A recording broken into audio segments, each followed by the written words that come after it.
poesia não é só o que a gente escreve. Escrever é o artesanato, né? O artefato. Eu falo que o poema é o artefato da poesia, né? Nos anos 70 eu ganhei o apelido de Zô. E esse Zô ele apareceu aqui em São Caetano, sem o H. Zô. Z-O. É um apelido acidental, mas que de repente começou a ter uma sonoridade e eu comecei a utilizar ele, né? Na brincadeira, e depois quando a gente começou a fazer coisas, eu comecei a assinar Zô e então ficou Zô até os dias de hoje, né? Eu sou Jurema Barreto de Souza, eu sou poeta desde sempre, né? Em 1980 eu entrei no concurso Jovens Escritores do ABC, eu ganhei o prêmio na área de poesia. Em 1981 eu entrei com crônica, que também fui escolhida, né? Daí para frente eu achei que tinha alguma validade que eu escrevia.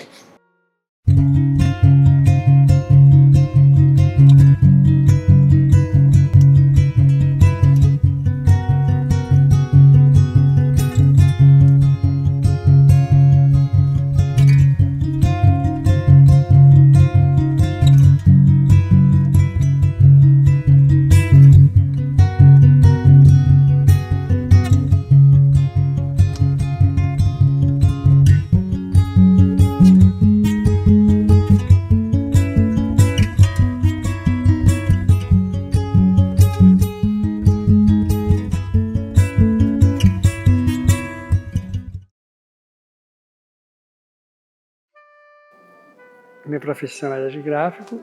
Trabalhei aqui em duas empresas, 3 empresas aqui em São Caetano. De repente, teve uma explosão cultural que foi fantástico, que durou praticamente assim, de 75 mais ou menos até 80 e alguma coisa, 85. A gente tinha vários segmentos de cultura em São Caetano, né? Tínhamos um dos principais era a Fundação das Artes.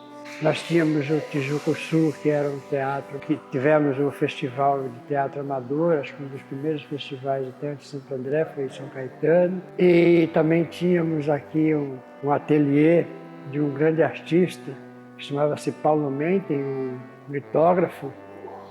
Ele veio da Bienal para a Fundação, né, que era o Milton Andrade. O Milton Andrade acho que todo mundo conhece, né? Foi um grande incentivador da cultura de São Caetano, foi diretor da fundação.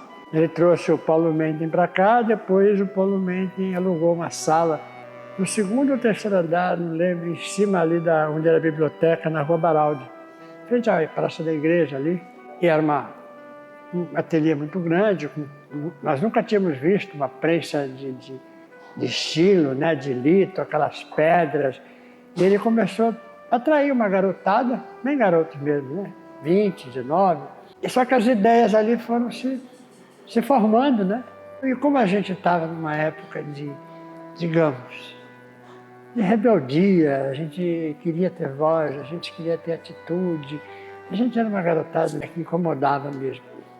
E juntou um grupo de pessoas que já tínhamos começado a formar esse grupo em Santo André, mas aí a gente acabou fazendo uma coisa só. E aí surgiu o Grupo Mutirão, que está muito bem contado nas revistas Raízes. E aí, a partir do Renato Brancatelli, o Nelson Reis, o Jaime, mas enfim, eu, o Edu Natureza, um monte de gente, a gente começou a fazer um projeto.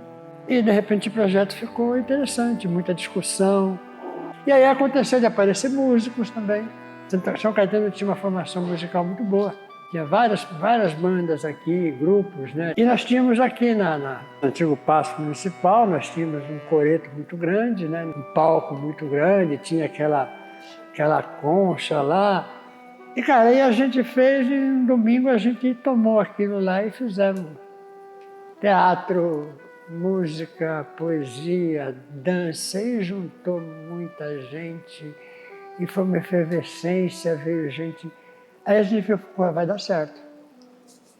Nesse trabalho em imprensa alternativa no ABC, foi uma pesquisa da Olga, e aí ela diz, inclusive, sobre a imprensa alternativa no ABC, Primeiro, digamos assim, jornal, imprensa alternativa que se tem notícia no ABC não foi nem fanzine, nem zine, era folhas soltas, né? Acho que não sei se era de mimeógrafo. Xerox ainda a gente não tinha ainda, não tínhamos sido contemplado com xerox, era muito caro.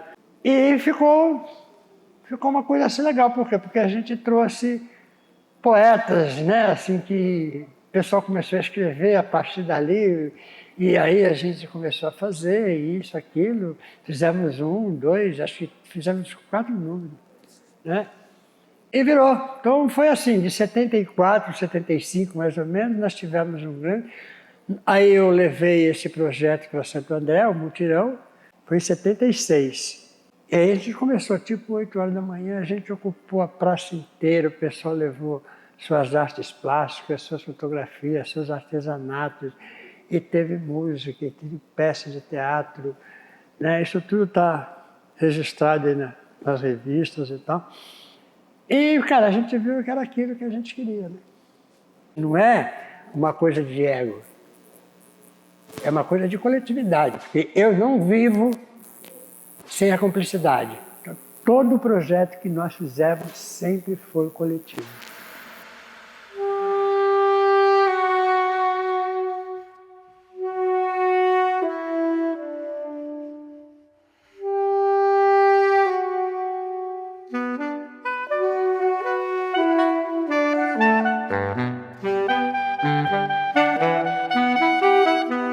Mas aí vai se dissolvendo, né? O grupo, a formação inicial se desfez, aí se tornou um outro grupo, um pouco mais radical, no sentido de aí, né, já viabilizar uma espécie de uma revista, também acho que durou 1 ou 2 números só, e foi se extinguindo. Ele pegou assim, de 74, eu acho que 78 no máximo.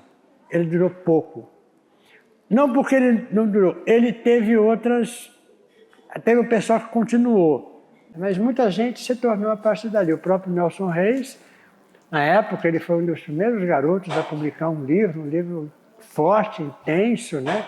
Um prefácio do Gil Francisco Guarnieri, que era chamado Porão da América, então aquilo, né? E o tempo que se fazia livro era uma aventura, né? O Brancatelli se tornou um grande artista plástico, que para mim é uma das figuras mais central da arte de São Caetano e quiçá de outros lugares, é um artista fantástico. Aí eu e o Renato abrimos um ateliê na Major Carlos Del Prete, né, que era sobre as nuvens. A gente também passou a ter um espaço de cultura aqui bastante interessante, frequentado por muita gente. E aí ali o ateliê começou a ser uma outra coisa, e começou a atrair pessoas, e artistas e tal. E aí já não se falava mais em mutirão, mas se falava em outros projetos. Eu vivi aqui mais ou menos assim 15 anos. Então eu digo, São Caetano teve um momento que foi uma cidade que atraía pelo seu lado cultural. E interessante, hein? São Caetano não tinha uma livraria. A coisa mais interessante é que São Caetano não tinha livraria.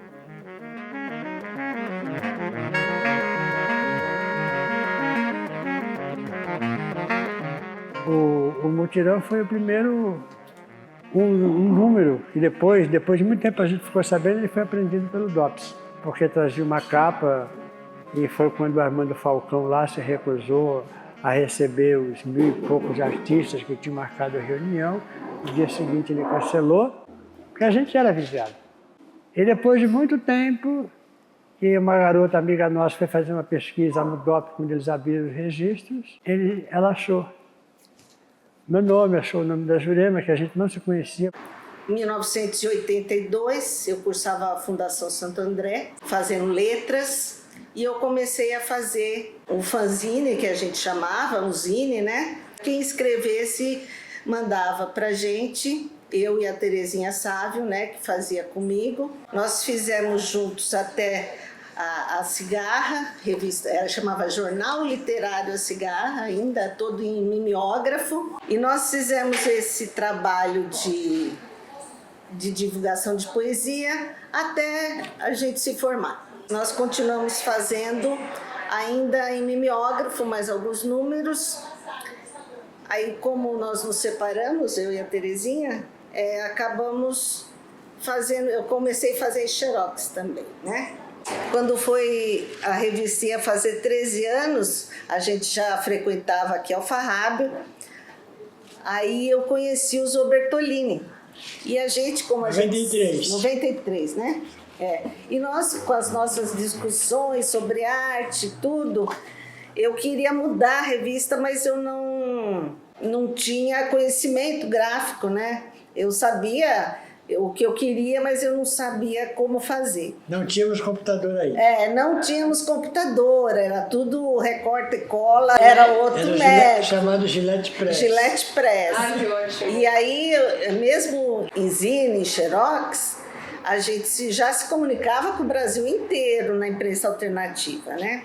Eu e o Zô sempre estivemos juntos em exposições de livros sem nos conhecermos, porque estávamos nos catálogos, né? Não nos encontramos, tivemos amigos em comum, mas que nem quando chegou a hora de encontrar, que foi amor à primeira revista, como diz ele, né?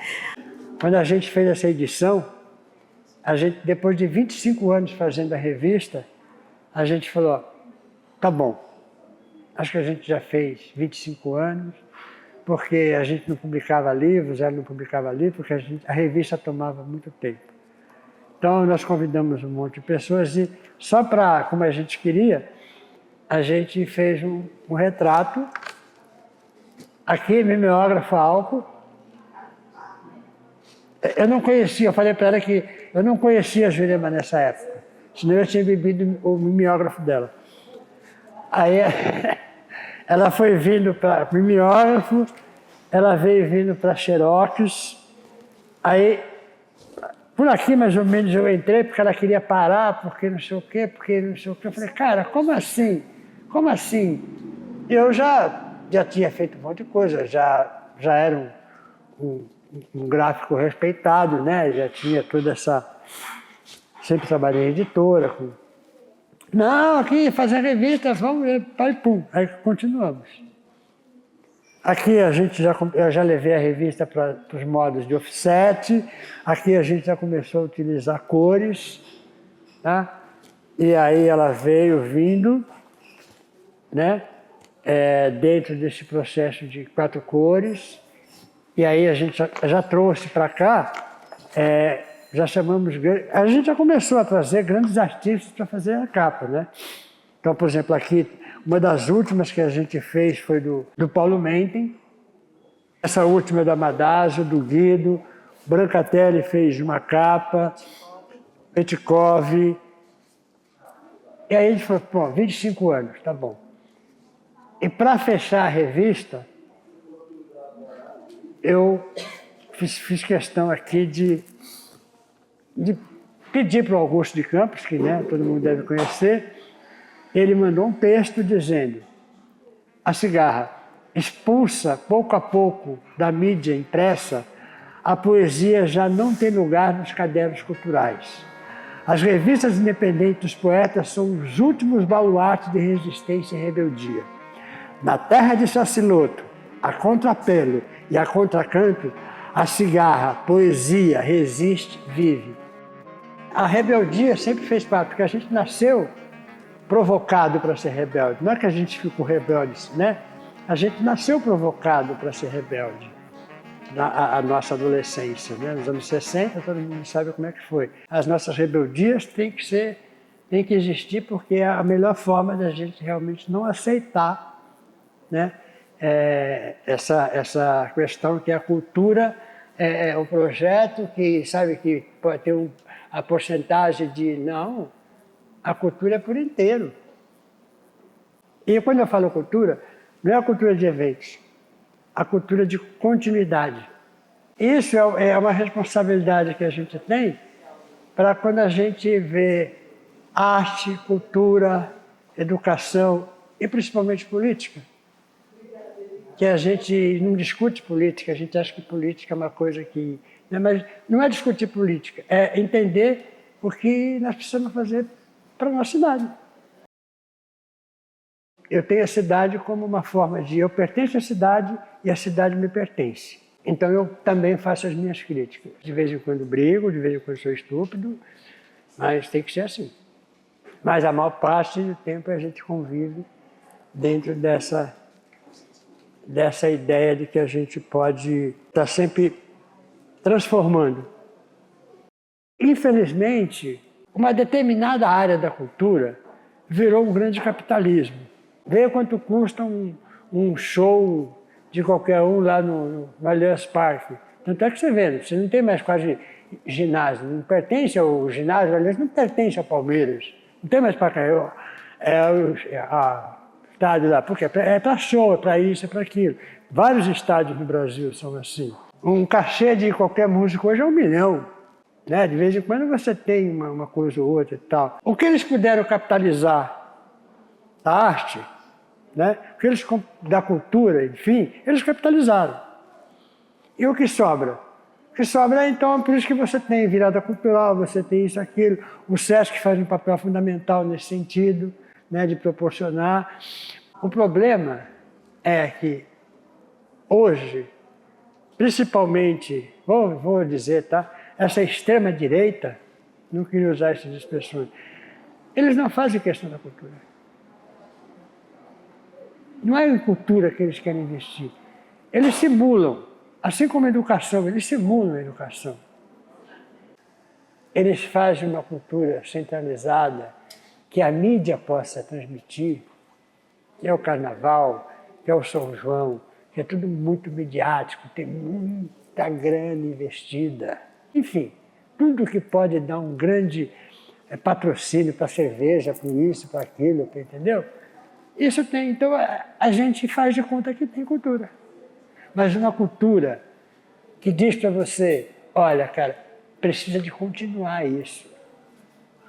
Então, sabe, a gente tem que usar, eu não sei, eu acho que vocês aqui são bem mais jovens que eu. Eu digo que a minha lei é essa, né? Envelhecer é natural, ficar velho é opcional. Encruzilhada. Ser caça e caçador na mesma praça onde a vida dança, prazer e desgraça.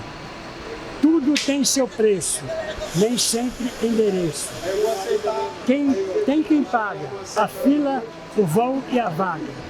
Ser salvo e salvador, cada qual na sua loucura, lei de oferta e procura, seja miséria ou fartura. Tem quem cobra, mesmo sendo a sobra. Tem quem espera, a farra, a fúria ou a fera. Ser muito ou pouco deixa de fazer sentido.